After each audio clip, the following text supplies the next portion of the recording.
Hey, how's it going everybody? Quick demo on my post-printing process. So this is my little work area. I do my cleanup, and you can see this is my ultrasonic cleaner. It's a plastic one, and it's a heated version, and it's just big enough so I can place my entire vat in here when I do need to clean it. The ultrasonic cleaner is a heated one, and it's made out of plastic. And I'm using resin away in here instead of isopropyl alcohol. Resin away is just fantastic. I don't use IPA anymore except for cleaning just general area stuff and my build plate. And I have the IPA in a spray bottle. Just makes it easier. So I've got the ultrasonic cleaner heating up. I think with this one you need to actually run it before it starts heating up. So we'll let that go for like 30 seconds or a minute or something until it heats up to about 35, 40 degrees. And I'm just going to remove the latest print that finished overnight. Let's have a look.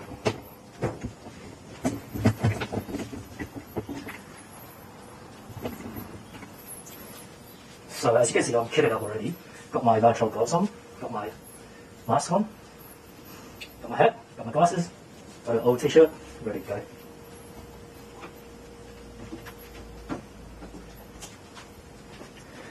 So this is my little printing enclosure that I've set up. It's pretty much just an old wardrobe. I put shelves on here. I've got my Wenhao i3 Plus FDM printer and of course my Photon. So I'm going to unplug the power.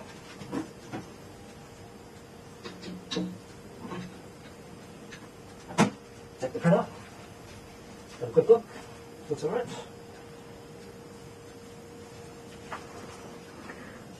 Yeah, turned out pretty good.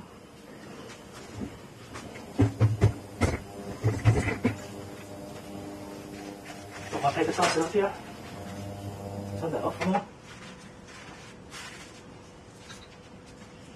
And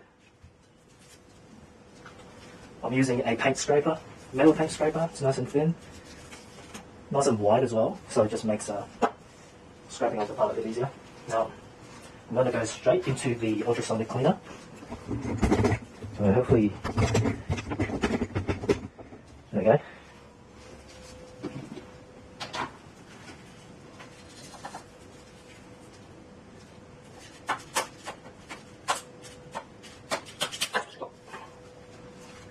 I'm not going to bother setting the resin on this. Just going to give it a quick spray with IPA.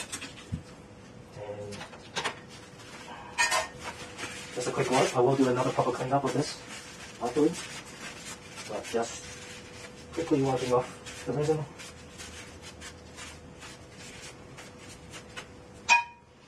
And we'll put this over here. Now you can see I've got a UV curer here.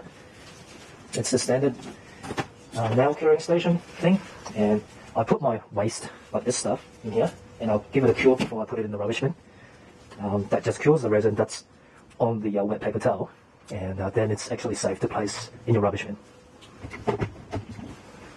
Let's have a look at the print.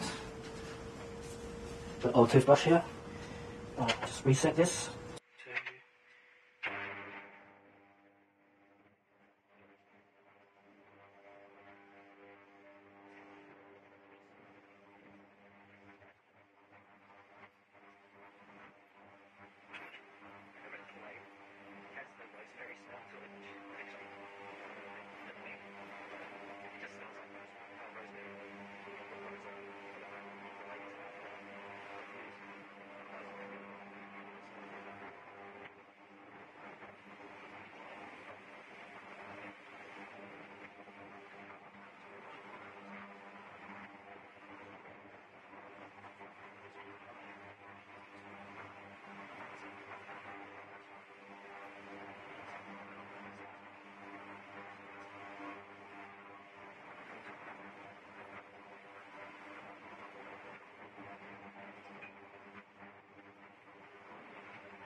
So let that run for a couple minutes.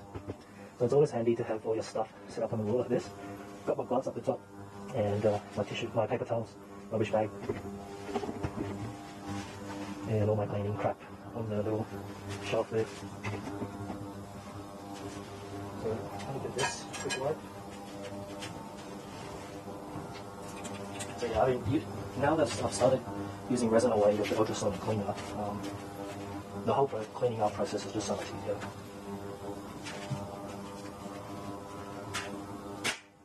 That's fine. More paper towels. I'm going to take this out now and start removing the supports. I'm going to sit down and do this. Throw away chopsticks. Very good for removing stuff out of the ultrasonic cleaner.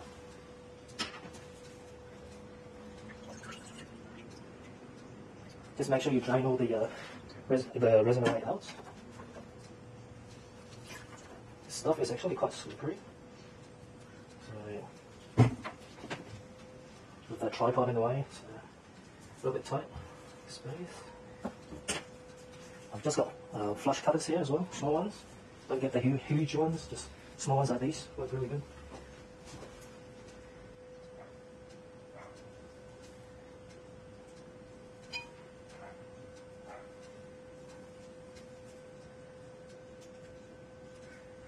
So these supports are made in flash coat.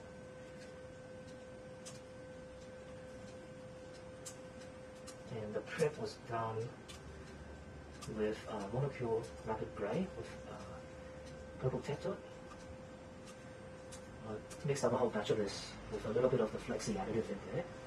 So the last couple of prints have been purple, which is fine. Looks kind of cool.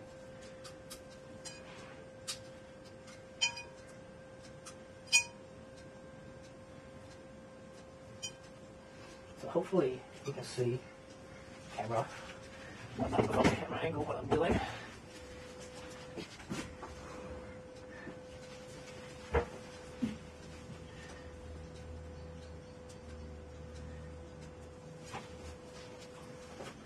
So because all the supports are pretty much on the bottom, don't need to worry too much about being super accurate and careful with removing supports, because any zits, stuff like that, it's not going to be visible. But just going to take off the supports now.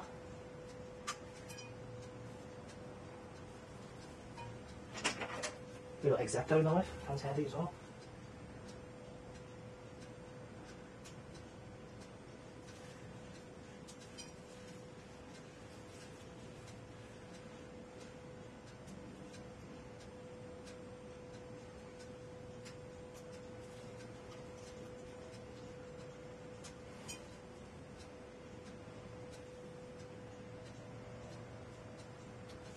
Now because I'm heating up the resin away, the part is actually still quite soft, malleable and workable and not brittle.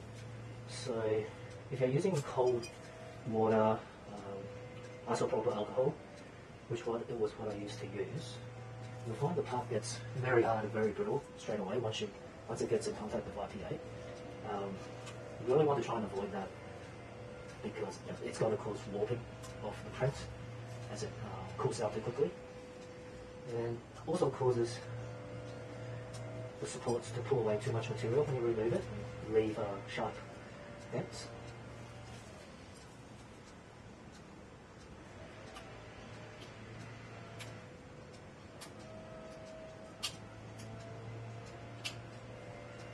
So I'm just going to pause the video now, and we'll come back when the supports have been cleaned up. Alright, so we're back, and I have removed the supports from the back of underneath Saruman's head here. So this is going to go back into the ultrasonic cleaner and for another couple minutes. And once again, push it in, make sure that the resin away gets inside. It's getting a bit too hot in here, so I'm just going to turn off the heater.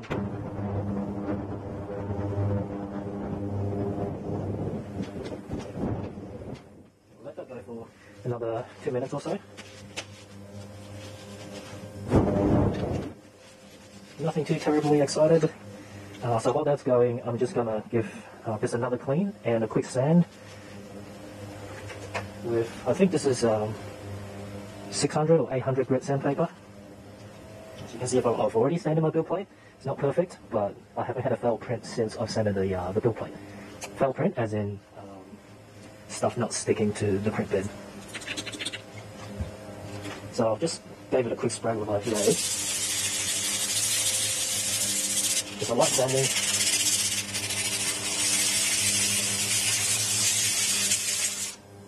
Good. Tissue.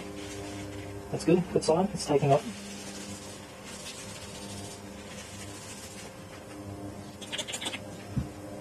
So you just want to continue spraying and wiping until all that black stuff is no longer coming off.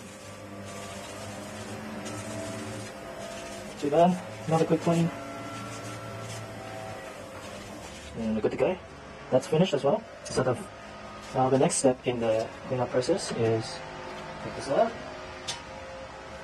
and run the prep under warm running water.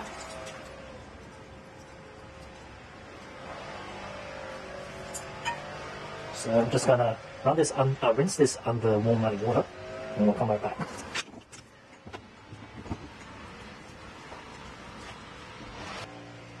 That's all done. Cover this up. Sorry for that noise. Neighbours have decided to mow the lawn or some shit. Anyway, that's the rinsed up head. Before I put it under the curing station, I am going to dry it completely.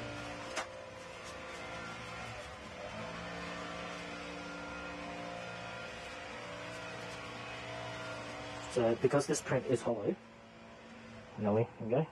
Want to shake it out so the water inside, there's no water trapped inside.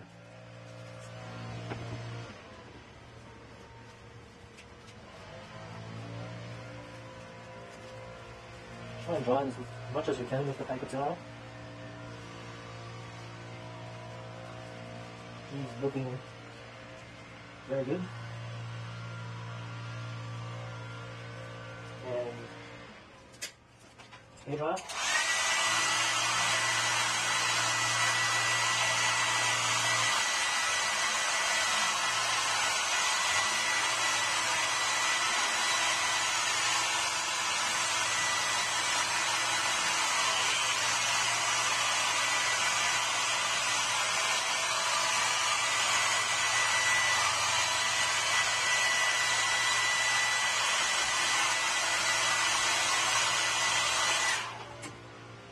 So you want to dry it to a point where you don't see any liquid in the cavities of the print, because that's going to give you little white powdery marks once you cure it. So that's looking very good. We'll put that now in a UV curing station. Very basic, but a metal bucket with UV LED strips. Does that light up? Yeah, like a disco. Got a rotating solar powered pedestal. Goes in there. Print goes in. And then I will cover it again with my nail curer station. Turn that off before I plug it in. Okay. So that's going to sit in here for about anywhere from 5 minutes to 10 minutes. I will at some point go back in and then just flip that model around so you get cured underneath, inside as well. But that's basically it, guys. Once that's cured, print will be done, and you can either put a primer on there or just clear coat it with gloss paint and it should be good to go. So hopefully that was informative. That's my little setup. Everybody does their post-print processes differently, but this is what I found works best for me at this stage. So thanks for watching, and good luck. Happy printing. Hey guys, welcome back. Little bonus video. Since I just cleaned up the last print, I'm actually about to put a brand new print on. So just going to quickly show you the process of me putting on a new print. Might be something that you don't usually do and might want to try. So as I mentioned, I've got my build plate all cleaned up, lightly sanded. Got my Wanhao i3 duplicator plus here with a heated bed. So what I'm going to do is preheat the printer. It's going to heat up the bed to about 50 degrees centigrade Celsius, and I'm going to put my print bed on top. Preheat PLA temperature, and 50 degrees is what it's going to heat up to. So hopefully I'm not blocking the view here.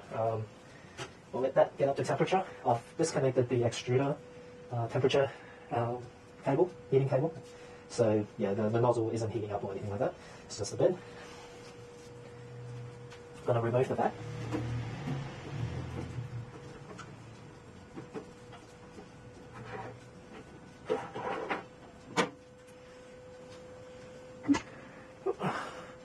I don't know if you can see, but because it's a pigmented resin, and I've mixed my own tint in here as well as flex, it tends to separate after a long print, so after you don't use it for a while as well. So what we're going to do is put this on the heated bed. Yeah, it's about 50 degrees, so it's not like super hot. Please don't put it up to 90 degrees. You'll burn everything, probably yourself at the same time. And I'm going to grab my mixer stick. Where is it? Yeah. So I have a wooden pedal bob stick because I'm cheap, and I split it in half. I'm going to stir the resin as it heats up.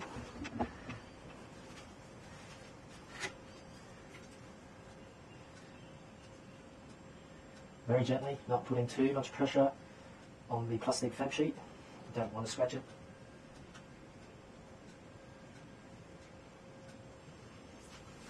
I'm probably standing in the way here.